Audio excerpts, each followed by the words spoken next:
launched my first pottery shop, and it was not what I expected. If you're new here, my name is Charlie. I'm a dentist, mom, wife, and advocate for personal growth. I could sit there and talk about it all day because honestly, I got to a point in my life where I burnt out. I also suffer from a couple of chronic pain disorders, and I feel like at some point in my life I could have avoided at least one of those. And so the point of this channel is to hopefully inspire others to change the way that they live their life to avoid getting to the point where I was in my life. Or if you're already there, to turn it around like I did. So I've embraced personal growth, healing my inner child, and learning how to create and maintain boundaries. I've been healing my inner child and building my self of identity by embracing creative hobbies. So I love doing videography, taking pictures, and my latest hobby that I absolutely love is pottery. I only do pottery when I have time, which is maybe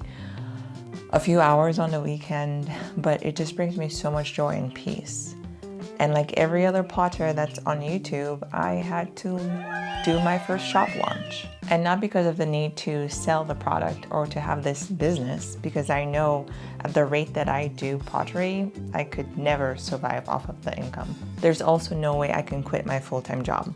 I am dedicated for the next 4 years. But as I create more and more pieces, I will eventually run out of room.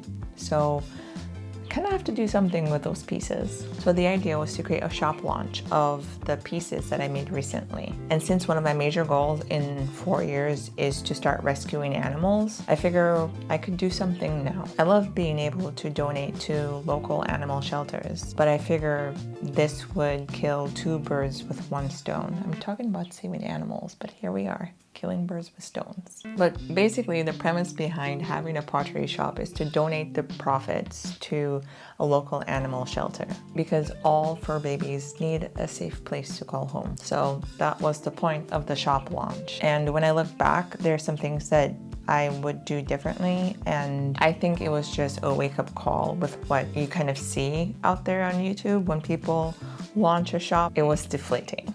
But I feel like I learned a lot along the way, and I wanted to share that with you. So yes, that was mistake number 1, is that it took me so long to actually launch it.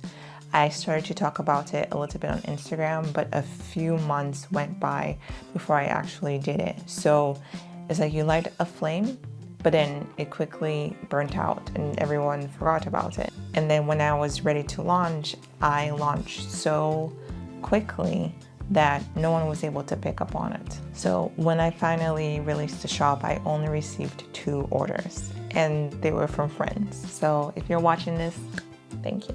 Thank you for your support. I received a lot of positive feedback online, but unlike videos that we see on YouTube of just massive orders coming in, that was definitely not the case. And so I brushed it off.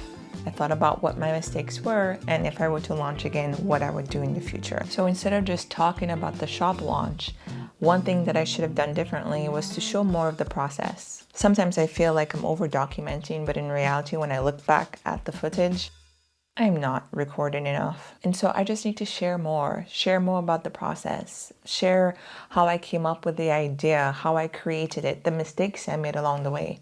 People actually want to see that. And I know that's because I want to see that when people create a product. They always talk about when you're creating a brand, who do you want to talk to? And when you sit down and describe that person, you really end up describing yourself. There's so many of you who comment and I'm like, yes, you are my sister. We are twins.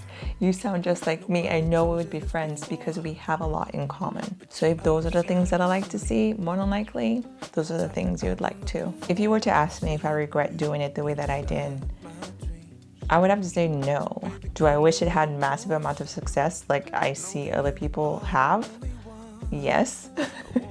I mean, who wouldn't? But there's a lot that I learned, and I wouldn't have learned those things if I didn't just dive in. I launched a shop and I learned a lot along the way. Putting my pride aside, I didn't lose anything, but I gained a lot of knowledge. I can still sell these pieces over time. There is no rush. So if there's something you've been wanting to try, but you've just been afraid to do it, just start messy. Just jump in and do the thing. And hopefully You have that one friend, you know who you are, that will always be behind you, supporting you and cheering you. And tell me in the comments below if there's something you're going to dive into. You know I'm nosy and I want to hear about it. But I'm gonna be throwing some clay, being brave and doing new things, allowing myself to fail, but giving myself a chance to succeed. And yeah, my kids keep bugging me to take them to the beach, and it's finally nice weather here in San Diego. So I'll see you in the next one.